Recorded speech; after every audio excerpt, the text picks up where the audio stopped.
میں نے ایک سوال کیا تھا آقیمُ الصلاۃ و آتُوا الزکاۃ 30 دفعہ قرآن پاک میں زکوٰۃ دینے کا کہا گیا ہے اور 64 دفعہ نماز پڑھنے کا. تو جب میں نے پوچھا کہ کیا پروفٹ صلی اللہ علیہ وسلم نے ہمارے آقا دو جہان نے کبھی زکوٰۃ دی، تو لوگوں نے کہا مشہور ہونے کا اچھا طریقہ ہے، ویوز لینے کا اچھا طریقہ ہے. مگر اگر کسی مسلمان سے کوئی شخص سوال کرے تو ہم اس نہج پہ کھڑے ہیں کہ مسلمان کہتا ہے کہ اچھا طریقہ ہے. چلے میں آپ کو بتاتا چلوں، بہت سارے لوگوں نے کہا کیونکہ رسول اللہ کے پاس کچھ بھی نہیں تھا اس لیے انہوں نے جو ہے وہ زکوٰۃ نہیں دی. تو میں آپ کو بتاتا چلوں، اماں ختیجہ مکے کی سب سے مالدار خاتون تھی، جو حضور صلی اللہ علیہ وسلم کے ساتھ شادی 595 عیسوی میں ہوئی، اور اس کے بعد جو پہلی وحی حضور صلی اللہ علیہ وسلم پہ آئی وہ تھی 610 میں.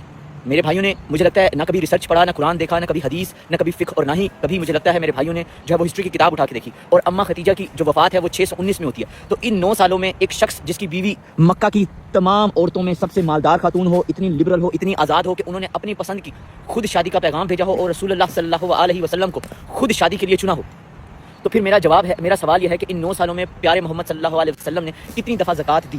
اگر جواب ہے تو کمنٹ میں لکھ دیجئے، اگر نہیں ہے تو یہ واہیات نہ لکھیے کہ آپ نے اس بندے کی بات سن لی ہے. جی پہلی بات تو میرا اس سے سوال ہے کہ یہ بندہ دوسروں کو کہتا ہے کہ یہ لوگ پڑھتے نہیں ہیں، یہ جناب ریسرچ نہیں کرتے، لیکن اگر دیکھا جائے تو اس کی اپنی ریسرچ زیرو ہے. لیکن میں یہ نہیں کہتا، مجھے پتہ ہے اس بندے کو پتہ ہے کہ کیا وجہ ہے. سوال اس کا یہ ہے کہ کیا نبی پاک صلی اللہ علیہ وسلم نے جو ہے وہ اپنی زندگی میں کبھی زکوٰۃ دی؟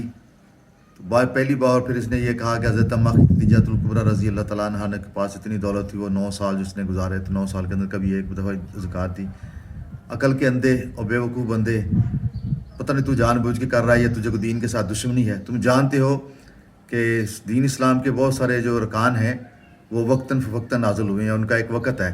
تو زکوٰۃ تقریباً جس پہ جمہور علماء کرام کا اتفاق ہے وہ یہ ہے کہ 2 ہجری کو یہ زکوٰۃ فرض ہوئی تھی. 2 ہجری کو، یعنی کہ اماں جی کے وصال کے بعد، اماں جی دنیا سے پردہ کر گئی تھی اس کے بعد.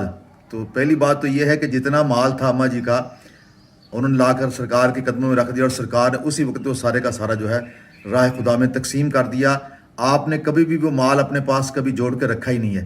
اور زکوٰۃ پھر آپ نے ساری زندگی اس لیے نہیں دی کہ جب بھی آپ کے پاس مال آیا آپ نے فوراً اس کو تقسیم کر دیا. اور زکوٰۃ کے لیے حکم یہ ہے کہ زکوٰۃ کے اوپر کم از کم 1 سال جو ہے نا گزرنا ضروری ہے.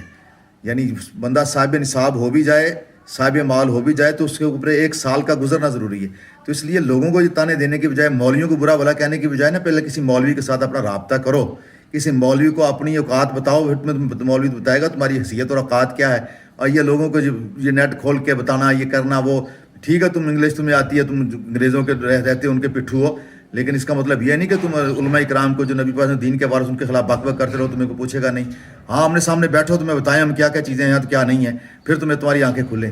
اس طرح سوشل میڈیا پہ آگے بک بک کرنا اور ہر بات پہ اعتراض کرنا، یہ تو ہر عام کتاب میں بھی لکھا ہوا ہے کہ زکوٰۃ جو ہے 2 ہجری کو، جس میں تھوڑا سا اختلاف ہے، کوئی 1 ہجری کو کہتا ہے، کوئی 2 کہتا ہے، کوئی 3 کو کہتا ہے، لیکن جمہور کا یہ ہے کہ 2 ہجری کو زکوٰۃ فرض ہوئی ہے. تو جو چیز جب فرض ہی نہیں تھی اس وقت اماں جی کی دولت ہوتی بھی تو سرکار زکوٰۃ دینے کے اس وقت پابند نہیں تھے، کیونکہ اس وقت فرض ہوئی نہیں. تو پھر فرض ہو بھی جاتی تو بہت سارے کام ایسے ہیں جو نبی کے اوپر ضروری نہیں ہوتے، وہ امت کے لیے ہوتے ہیں.